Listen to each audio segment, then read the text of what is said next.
Live streaming is on. Good luck, everyone. Alrighty, let's get what will presumably be the last college speech round of everyone's season in here started. And if not, congratulations. It looks as though we've got Johnny and Alicia. And Johnny, I see that you've got places to be. You're double entered. Am I correct in that assumption? Yes. Wonderful. So, with that in mind, let's go ahead and get started with our first speaker in this poetry interpretation final round, PM 101, Johnny. There's going to be a pressure cooker in the background, because it's Mother's Day and they're grilling, so please disregard that. On that other note, can y'all see and hear me okay? Awesome. Now I'm going to make sure that this camera doesn't autofocus on me or anything that's not me. Okay.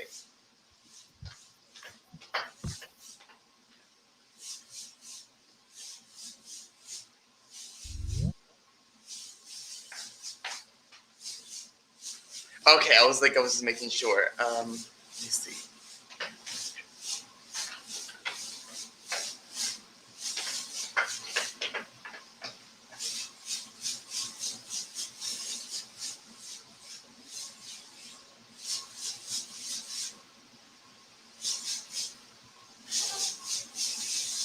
Do you know what it feels like to be forgotten?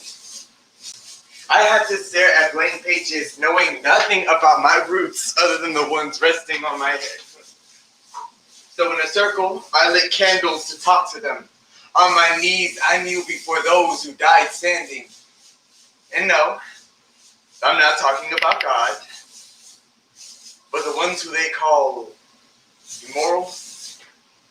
The ones who died so I could love. So I say, awaken. Today I call on Johnson, spinning cinder blocks into bricks we can use to remember. Awaken. I see you staring with all your blue eyes and freckled faces. How surprised you are to see all of this in these streets.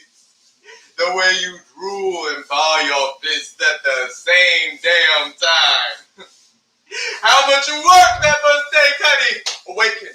Today I call on Turing, who turned the tide of battle just to have the Allies turn their backs on him. Awaken. Computers taste like cyanide dipped inside apples. Cores of labyrinths without walls. Complexity made more complex as it becomes dismantled. Each part of the code cracks the perfect see-through glass that gives the unknowable its sheen. Awaken. Use my body as a vessel so you can come back to life and show them we are immortal.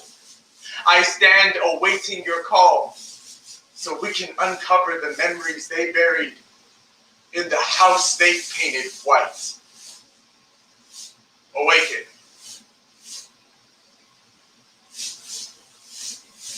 Despite our government's repeated steps backwards, we continue to encourage the education of our history in schools. However, the U.S. Department of Education still refuses to acknowledge the struggles faced by the LGBTQ community in schools' curriculum.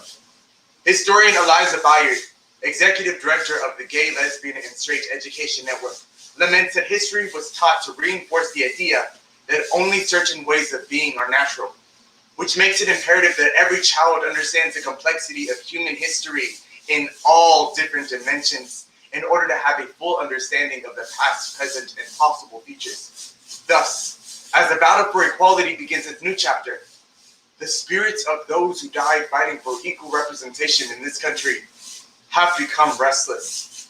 In this poetic program, I will submit my body to those lost souls who have something more to say about the reversals of our equality.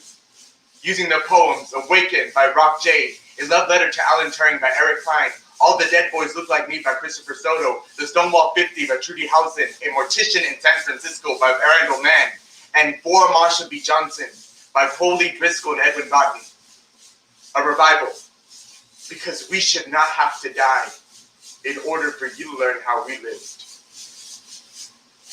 In 1985, I held the delicate hands of Dan White, and I prepared him for burial. By then, Harvey Milk had been made monument. No, myth by the years and he'd been shot. I remember when Harvey was shot. 20 and I was queer, and honey, those were the years when we wore Levi's and leather jackets, when we held hands on Castro Street, when we cheered for Harvey Milk, who was elected on the same day as Dan White. And on May 27th, 1979, a jury handed down a sentence, only 7 years. For Marsha P. Payne Norman Johnson, found floating in the Hudson River shortly after NYC Pride 1992. And so the police insisted you leapt into the Hudson Brookwood body and sequin lace rhinestone beads that pulled us to the bottom. No serious investigation, just another dead queen.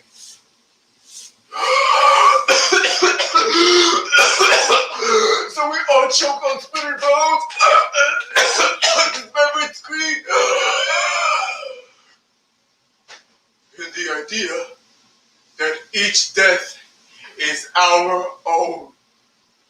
Last time I saw myself die was when police killed Jesse Hernandez, a 17-year-old brown queer. Yesterday I saw myself die again. 50 times I died in Orlando. And I remember reading Dr. Jose Esteban Nunez, who wrote stuff that made me feel that queer brown survival was possible. But then he didn't survive. So now, on the dance floor, in the restroom, on the news in my chest, there are 50 bodies that look like mine and are dead. It's been 50 years since the Stonewall riots, where a queer family rose up and refused to be beaten, ostracized, or abused. The mothers, the fathers, the teachers, the nurses. People like us sparked a global gay awareness, demanding equality, justice, and fairness. And it has been 50 years in truth, 5 years. For ex-cop, ex-fireman Dan White, for the blood on his hands when he confessed that he had shot the mayor and the queer. And how a few men in blue cheered. And Harvey Milk. Why cry over spilled milk? Someone had sent me privately for years. It meant one less queer.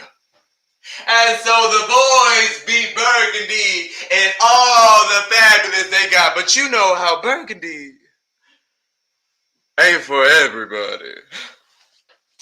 But you know, that's the thing about the boys.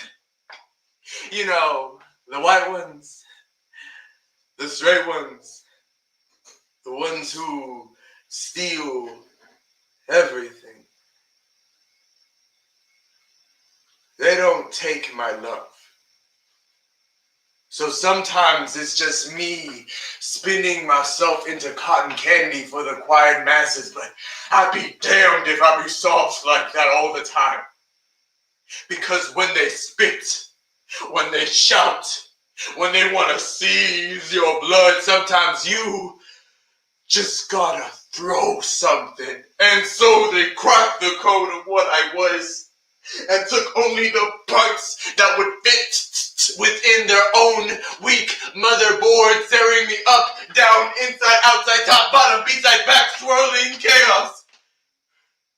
Losing myself in a series of zeros and ones. Until they reprogrammed my love into nothing more but a mere blueprint to some machine. Awaken.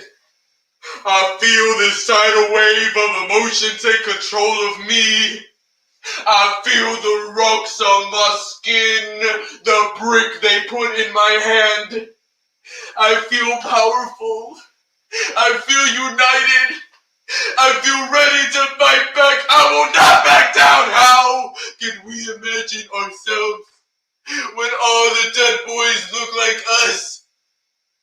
Every time we kiss, a funeral plot opens. I will not back down. 7 years is an insult to the decades and change I would have brought. I may have been the first, but I am not the last, because I am all of us. I will not back down. What if I threw bricks? What if I threw bricks? I mean, I still gotta sip champagne while my mouth is still bleeding. And what if that one time you let me outside of this damn house? And what if that one time, what if I started a riot?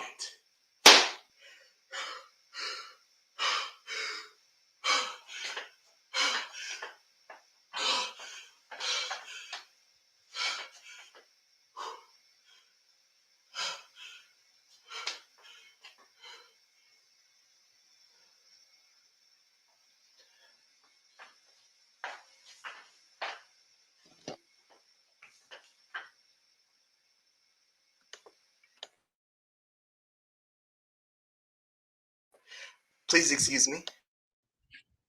Best of luck. And judges, if you would just give me a thumbs up when you are ready to move on. Oh, wonderful. Then let's move next to our third speaker on the ballot, second in the round in our hearts, LT106, Alicia. Thank you all so much. Just to make sure, Sam, have you already gone to your other event?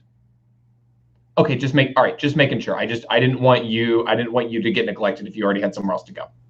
I appreciate that. Thank you very much.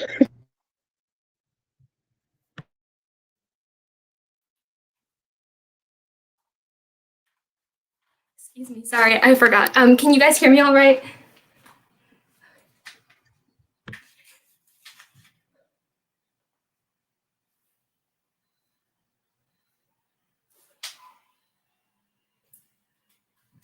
Oh, fuck! Everyone else is already at the bottom of the ocean while I'm still putting on my fins. There's nothing that I hate more than making people wait.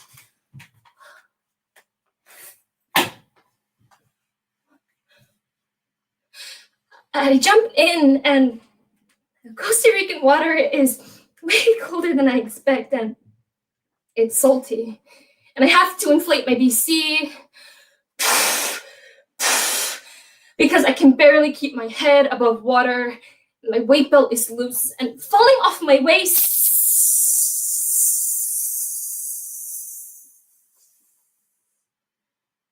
What are you even doing here? Who do you think you are that you could swim out further than the rest? So there seems to be a hiss coming from my tank. That can't be good. Why am I doing this again?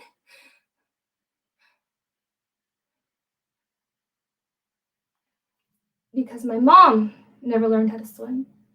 My daughter, when you told me you wanted to be just like me when you grew up, my heart dropped to the floor. I pray to God every day that you don't have to understand what it's like to be me.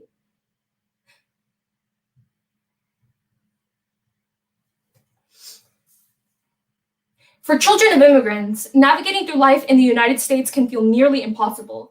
Immigrant parents often balance feelings of guilt with an overwhelming sense of fear when trying to guide their children in a place that they are unfamiliar with. This often leaves these children to navigate through the unknown alone, with moments of uncertainty. Imposter syndrome. It describes the unfounded belief that one is unworthy of his or her own accomplishments, and according to Diverse Issues in Higher Education, published January 23rd, 2020, first-generation people of color are constantly suffering from it. However, parents and children approach these uncharted waters together.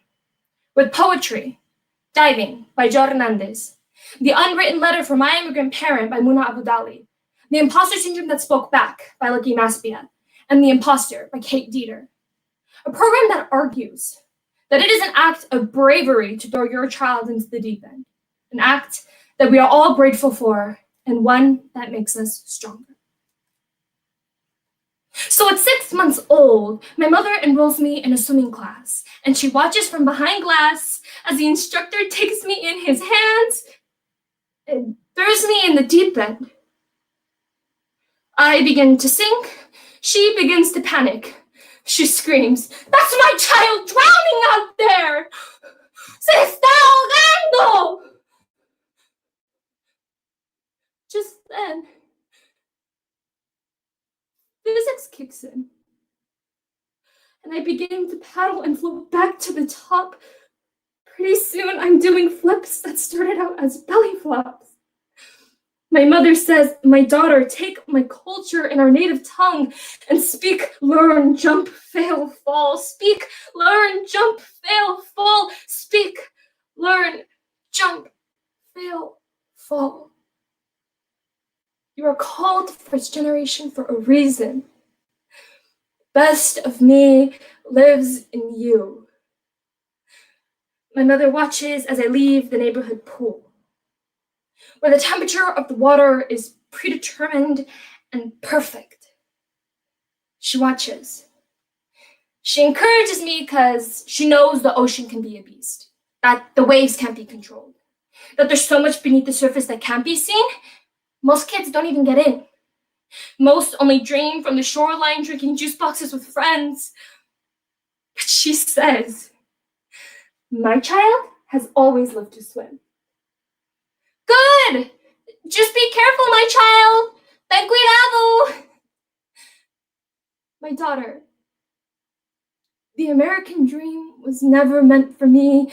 It was always, always meant for you. Confidence replaces doubt, and I'm free to swim to the furthest lengths of the ocean. And I keep swimming out further and further away. And the water gets deeper. And pretty soon, I'm no longer swimming in the sky blue daylight, but it is now pitch black, past midnight. Under the light of 1,000 stars, I stand alone. And I console myself not to cry. And my heart starts beating faster, and I start to taste the salt. And I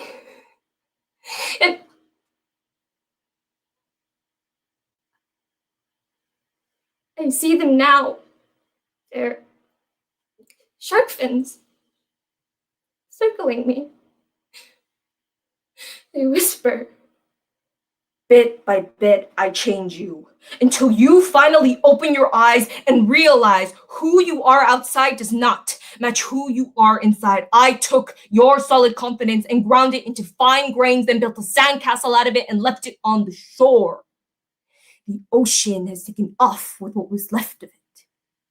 Child, you are way out of your league. These waters are where we feed.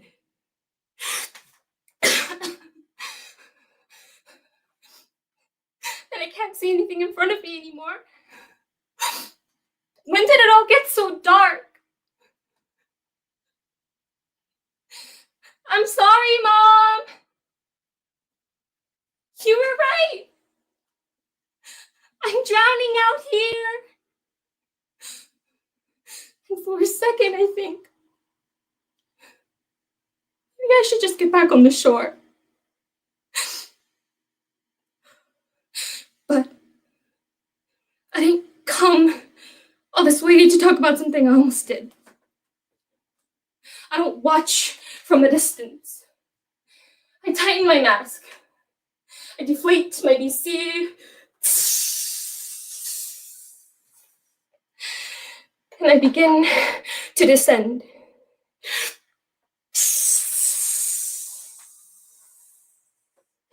But that's not the hardest part.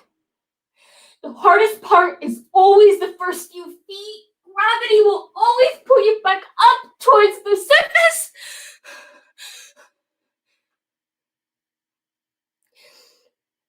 I never quit.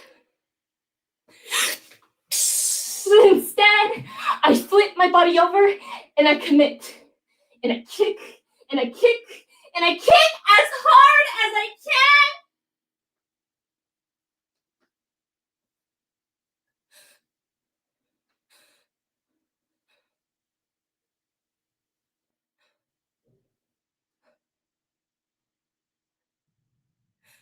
And the water starts to clear.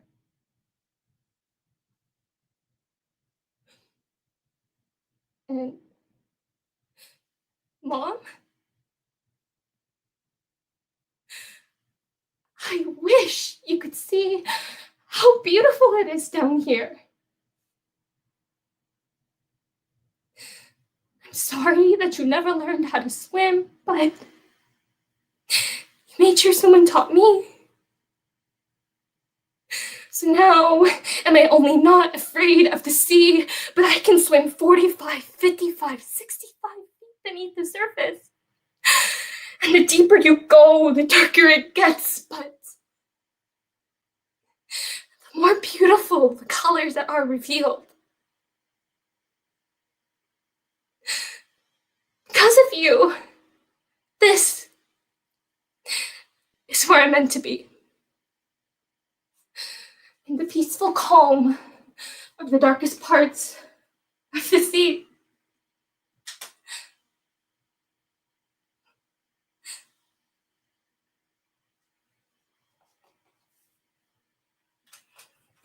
Thank you.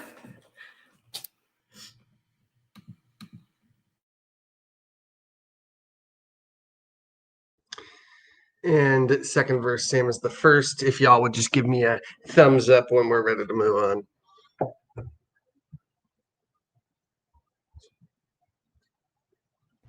Paul, so slow, man. Just dragging this round on.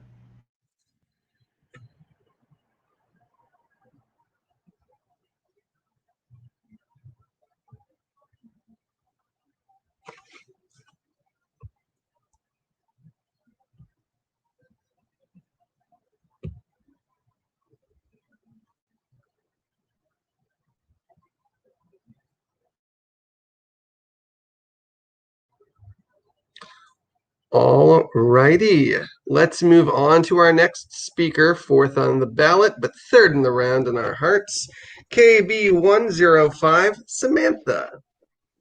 Hello. Can you guys see and hear me okay? Awesome. Okay. Also, apology because I've been doing this all tournament. My dog's in my room. He might say hi. Sorry in advance.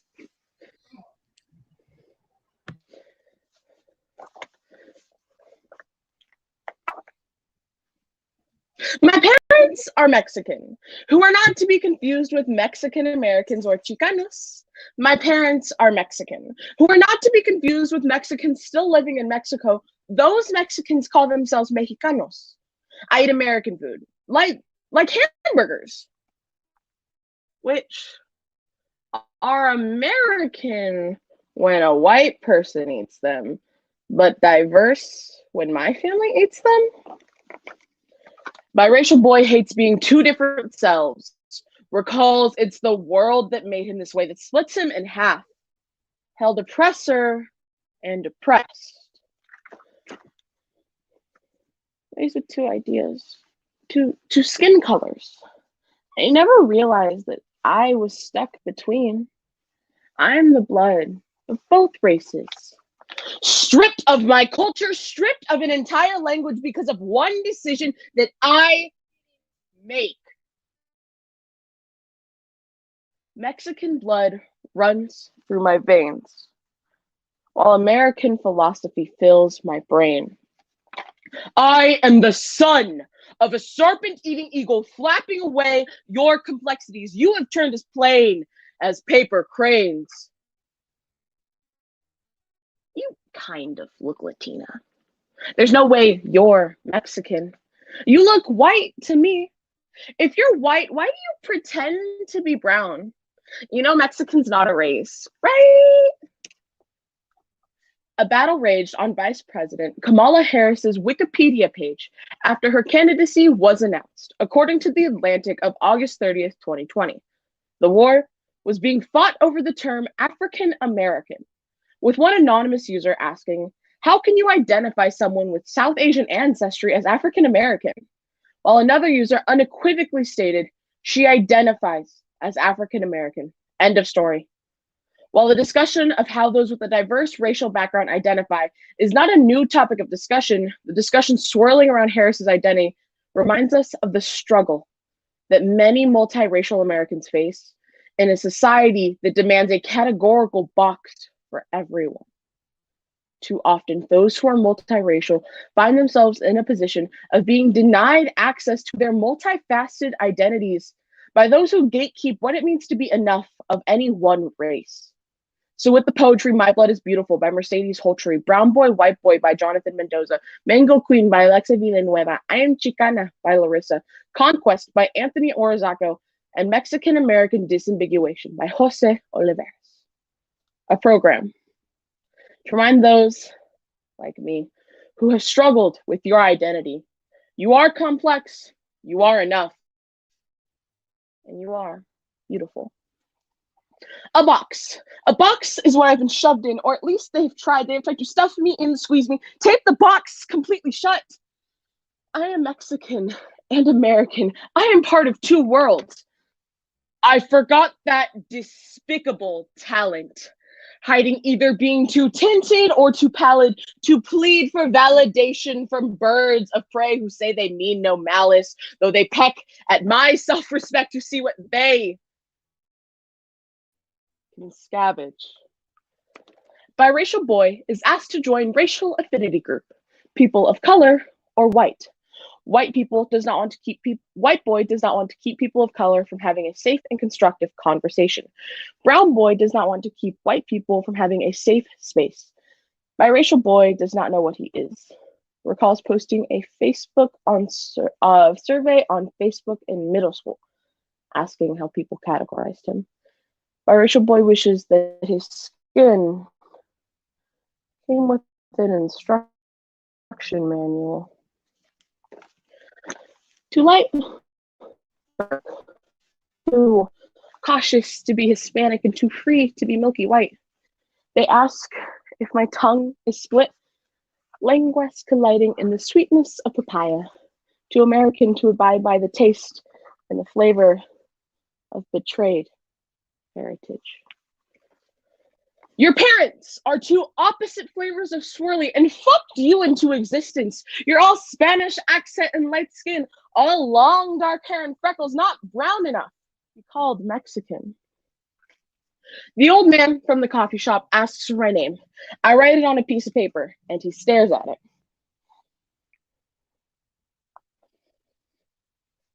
If you're Chicana, how did you end up with a German last name? Oh, you must be a coyote, a child of mixed blood. What he means to assume is that you must be a bastard, a mongrel, vagabond, impure, messy, messed up, a monstrosity. Mestizo, castizo, Spaniard, mulatto, albino, tornito, tras, coyote, ay, estás. They all translate to mixed blood. Blood that is not pure. You are not pure. The old man tells me with this face, America loves pure, and you are messy. Brown boy visits family in Mexico, realizes that he is the whitest intruder since conquistadores. White boy goes to white cop. White barbecue meets white cop. White cop does not know boy is biracial, starts talking immigration policy. Brown boy screams and hides in white skin.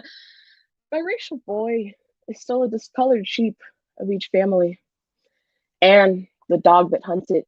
He wishes that he were purebred and not mud. We are losing our voices, our language, as we're restricted here. We only speak English in this country of free speech, where men ask, hey, shorty, do you got a green card to be here? Or, you're too pretty to just be white. What are you mixed with?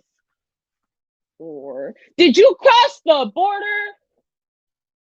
Or, my favorite, go back to your country. That should never exist. In a world that is black and white, I am put in the gray. I was born in the US, not on the other side of the border that separates my two nationalities. I wasn't considered Mexican because I wasn't from Chihuahua or Juarez. You thieving belittler, you failed conquistador, trying to steal parts of my identity? Like Christian ripping the jade out of the mouth of the Mayans, insidious insides cannot hide behind feigned kindness. I am a swirl, a daughter of a man people think is a border jumper. My veins are rich with native blood. They run through the veins of the leaves and the bark of the trees. A box. A box is what I've been put in, or at least they've tried. They've tried to stuff me and squeeze me, tape the box completely shut, but I will never fit. But that's just the Chicana in me, who should not be confused with the Mexican American in me, who is good friends with the colleges, who the government loves, but only on brochures, who the government calls non-white Hispanic or white Hispanic, who my parents call, even when I don't come home so much. My ethnicity isn't a contest to please a backwards mindset that has neither the insight nor the historical context to understand what I mean when I say que estoy de la raza cósmica, cargada con una fuerza atómica.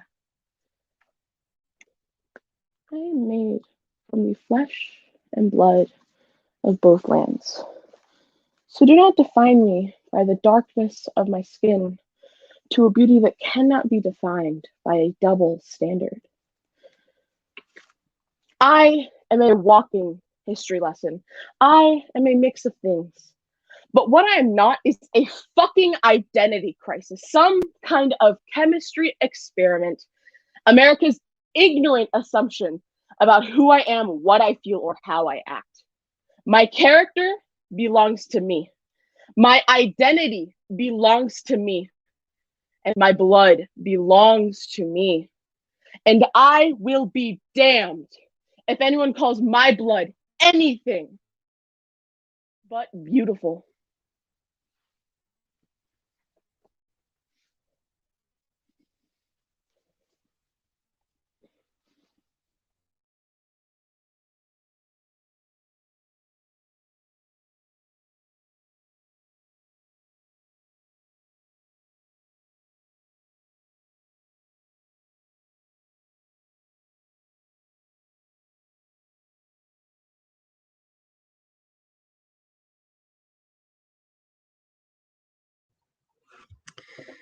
And I believe we are still waiting on our final speaker, so we'll just chill for a little bit.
And it looks like we have gained our final speaker. Yes, you are.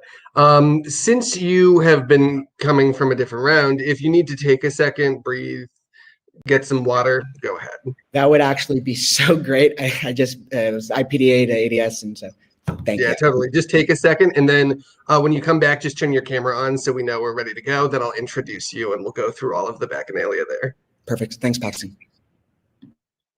And thank all of you.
Hey, can y'all see and hear me okay?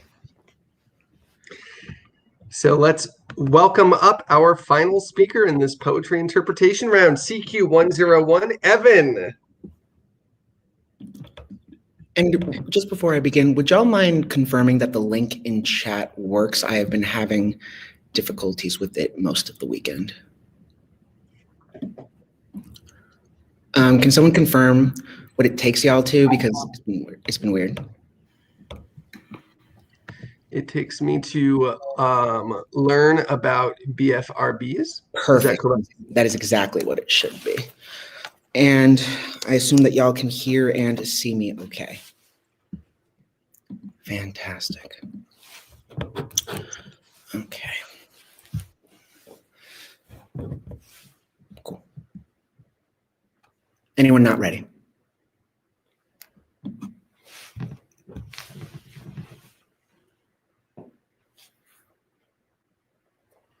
Dear Trichotillomania, I hate you. Let's start with the name.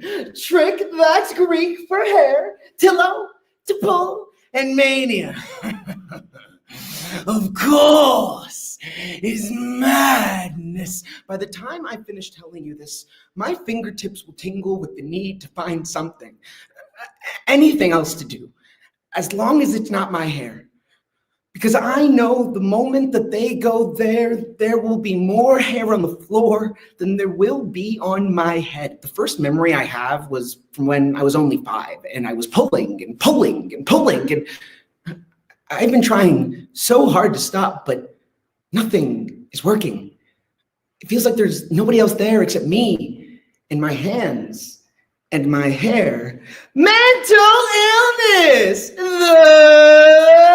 musical. But like, I I'm too sad to sing it, so that's kind of a bummer. Gaps of pieces missing. My face is a puzzle with missing pieces. I have been confused my entire life. Why is the sky blue? What is our purpose? Why do I pull out my hair? Dear Trichotillomania, I hate you. But I'm only mad at myself.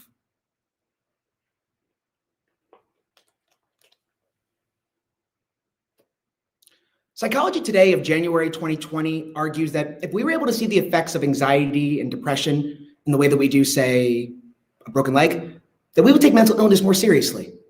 Disability then should be an obstacle, but that might not be true, because the Goodman Project of February 2021 explains that trichotillomania is a body-focused repetitive behavior with compulsive tendencies that has become a hidden epidemic. Those with the condition, like myself, and over 300 million others across the globe, will incessantly pick, break, or even burn hair off to alleviate anxiety. Trichotillomania is decidedly visual, yet those with the condition can be ostracized for showing its symptoms.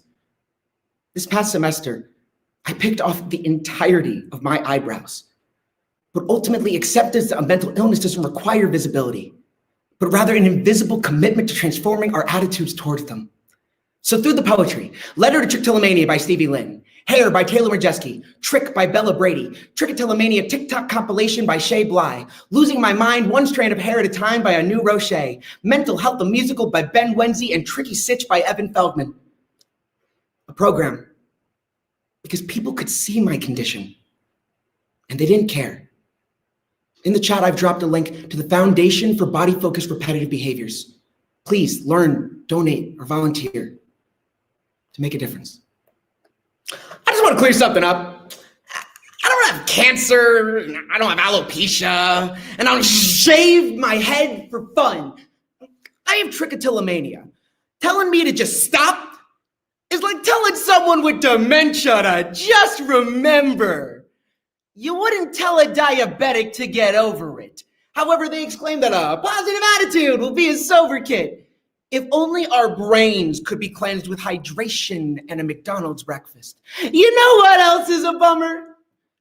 Mental illness. The musical, starring me in the role of understudy to myself. Casting by mom, set design by the suburbs, costumes by sadness. But before we begin tonight's performance, we would like to let you know that most people just look. And they don't ask any questions. They don't ask if I'm okay. They don't ask if I need help. People assume that because they've never seen it before, that they should keep their mouths shut. I feel so isolated when I am sitting in a classroom full of students. I just saw a post that says that your hair reflects your mental health, and I'm obviously very stable. My brain twitches, my eye itches, my fingers to my face, and my voice tells me no, but my body screams yes as my heart and my fingers reach back to see what damage you've done. And they feel only my pink, barren, stinging scalp. My dear Trick, I hate you. You've taken my confidence, my sanity, my hair. As my heart aches of betrayal, the sensation, the burning. I wish I knew how to stop, but I can't. I just can't. And the only thing I think of doing is putting my hands in my hair and pulling, and all I can think about all day long is pulling. And even when I have a test, all I can think about is pulling, and I forget all the answers. You know, I'm sick and tired of playing to an open house. Ayo, trichotillomania, check. Because I'm really sick of it, y'all. I'm sick, and I ick, and I ick, and I pick, and I pick, and I trick. And all I see is hair. Hair on the ground, hair has surrounded me, hair has engulfed me in its ways, hair has taken over my life. I want to pick each individual hair strand by strand and rub it in between my fingertips. Pull, pull, pull, until there's nothing left but a shadow of where an eyebrow should be. Dear Trick, don't you see? I'm longing to be free, but it seems there's no release from your seductive grip on my fingertips. Again, I slip, my scalp is stripped at this hair I've ripped because I'm going slightly mad. I thought I was the only one, but my mother thought so too. She would raise her fingers against my scalp, hoping against hope that I would hate the invasion enough to stop. She was desperate enough. She would consider anything. She was desperate enough to consider everything except for getting help. Therapy is for mad people, she said. I used to sob in therapy. All because I couldn't catch myself in the act soon enough. And then I would have to start over again with the rebirth of another eyebrow. Dearest Trick, why can't you be normal? Why is there always a struggle? Why doesn't a circle fit in a rectangular puzzle? Because the pieces of us aren't picture perfect. I saw the picture of a woman whose hair looked just like mine. There was only so little of it left. The words written next to hope were in bold black letters spanning across 2 pages. Trichotillomania. I cried that day. Held that magazine to my chest like the gift that it was, because finally, what I had now had a name, dearest Trick. I realized that this condition has become my magic trick.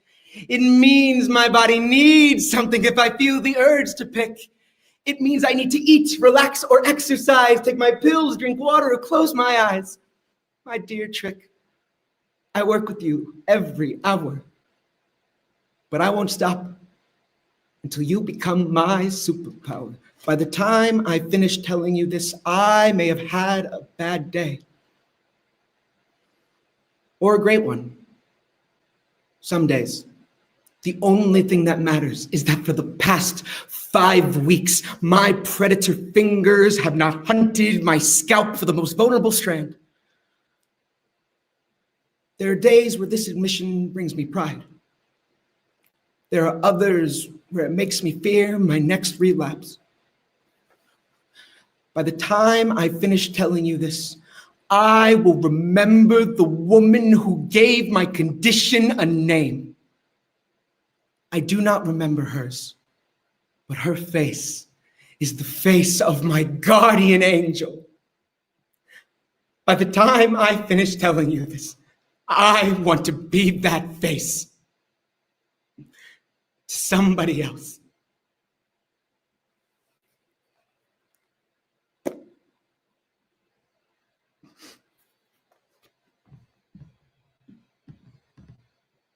And one more quick round of applause for your poetry finalists.